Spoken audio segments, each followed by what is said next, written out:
lot of moneyness, or Krishna politicsness. No, Krishna consciousness. So that means we change our consciousness. But to change our consciousness, we have to start from what is consciousness. We have to know what consciousness is, then we can work on it. Just like if I say you have to change the transmission on the car, and all you know is how to change the tires.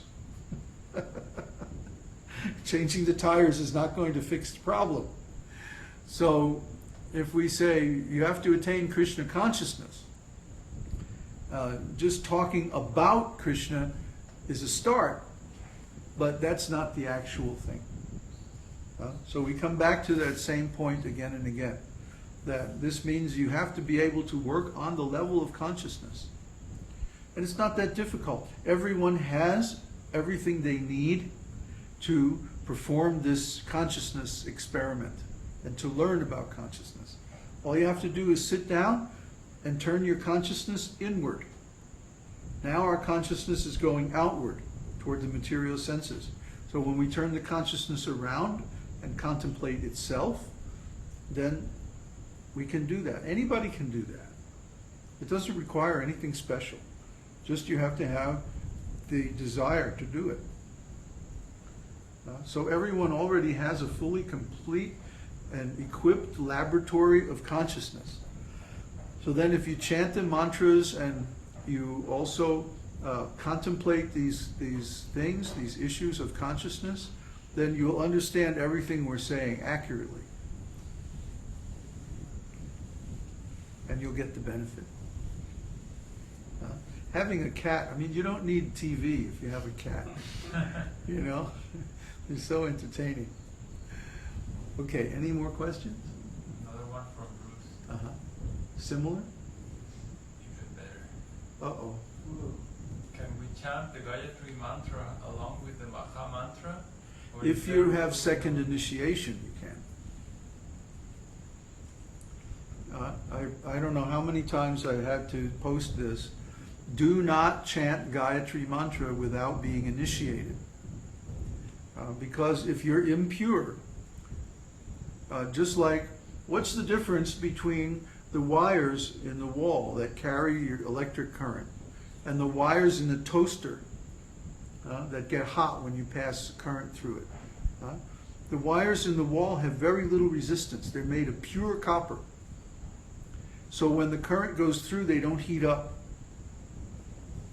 But the wires in the toaster, they're made with more resistance. So when the current goes through, they heat up, they get cherry red, and then they toast the bread, right? So if you're impure, if you're not following this process perfectly, and you chant the Gayatri mantra, you're bringing in the energy from the sun. Om Bhur Bhuva Sva Tat Savitur. Savitra is another name for the sun. So if you're meditating on the sun as the body of Vishnu, that's going to bring so much of that sun energy. Just like a thermonuclear bomb, hydrogen bomb, is bringing the energy of the sun into the earth plane. But when you do that without anything to control it, or stop or channel it, it's very destructive. Similarly, when people chant Gayatri mantra without being properly initiated, they're bringing in this solar energy into the earth plane. And if they're not pure, then just like the wires in the toaster, when that energy flows through, they're going to get toasted, cherry red, fried. It's going to be too much. And I've seen this happen over and over and over again. In the beginning, they think they get this rush, and they think, oh, this is great. Yeah, I'm going to chant this mantra, right? But what usually happens is then they become completely overcome by the mode of passion. And they go out and enjoy, and then create so many sinful activities, and then fall down. So don't chant this mantra without being properly initiated. You can become disciple and accept initiation. You don't have to physically be here, although we prefer that. And we've gotten very conservative about initiating people after our experiences. But if someone is really sincere, they can take initiation anywhere. Question from Swat. Uh-huh. On my first attempt to focus on my consciousness, I fell asleep. Any hope for me? Well, that's Shanti, Shanti.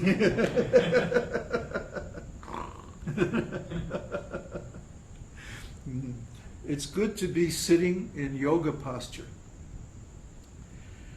Sometimes, like if you have to sit up against a wall or use cushions, so that you can completely relax the body, that's good. But the spine should be vertical and straight. And the idea is to let the energy flow up the spine. There's something in Chinese Qigong called the Great Circulation, where the energy flows up the spine and then out the top of the head and then around and back in from the bottom and up again like that. So with each breath, that energy can flow.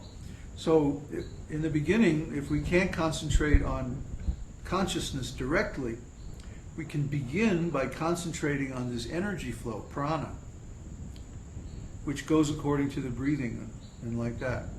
And then gradually become more subtle until we perceive consciousness directly.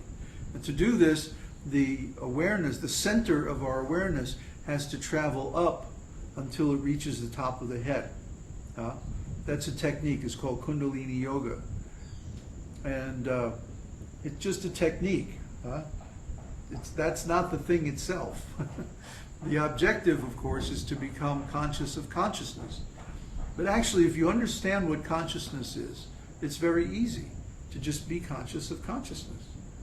Just direct your consciousness towards consciousness. But you have to know what consciousness is, and you have to be able to distinguish it from mind and senses and intelligence and all of that. I can't do that for you. I could sit here and explain it all day. But sometimes you have to, if you can't do the high techniques right away, you do some lower technique until you become qualified. So Kundalini Yoga is a good approach to that. But still, I mean, ultimately you're going to have to just be aware of consciousness. Okay, that's it. That's it? So, Okay. one question. Uh-oh. So by Kundalini Yoga, do you also mean that it is wise to meditate on the chakras and the energy flow between? Well, you'll automatically become aware of the chakras by watching the energy flow. Because that's where they flow, that's where it flows. The flow goes through those channels and nodes on its way through, and you can't help really but to notice it. One last question. Yeah. Okay. In developing my Krishna consciousness, I am following the four principles: chanting, not Maha Mantra, listening to podcasts, satsangs, reading, doing my best to put what I learn in practice and change my habits, life, etc. Now I feel that I have more energy, but this makes things difficult. With my newfound energy, when Maya attacks, it's getting tougher to overcome. Oops. Is this part of the process? Well, yeah, because are you saying that the reason that you weren't enjoying before is you didn't have enough energy?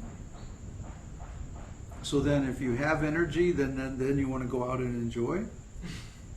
That means the desire for enjoyment is still there, you see? It's just you're holding it back temporarily. That's like saying, well, what's it like saying? It's like saying, I don't need to have a car. Right? I don't like cars. I don't want a car. And then you get some money, and the next thing you see is driving this Cadillac down the, What happened? Oh, I had enough money, so I bought a Cadillac. Well, that's not really following the four regulative principles, okay? When you follow the four regulative principles, it means you give up the desire for material enjoyment because you're accepting a higher enjoyment. So if you're following the four regulative principles, then there's no reason not to chant Maha Mantra. If you can realize the Maha Mantra, which is the eternal dance between Radha and Krishna, and then you'll get all kinds of spiritual enjoyment, and you won't need the material enjoyment. But be sure to chant the Panchatattva Maha Mantra. Sri Krishna Chaitanya Prabhu Nityananda Sri Advaita Gadadhar Srivas Adi Gaur Bhaktivinoda. Now, before chanting Maha Mantra.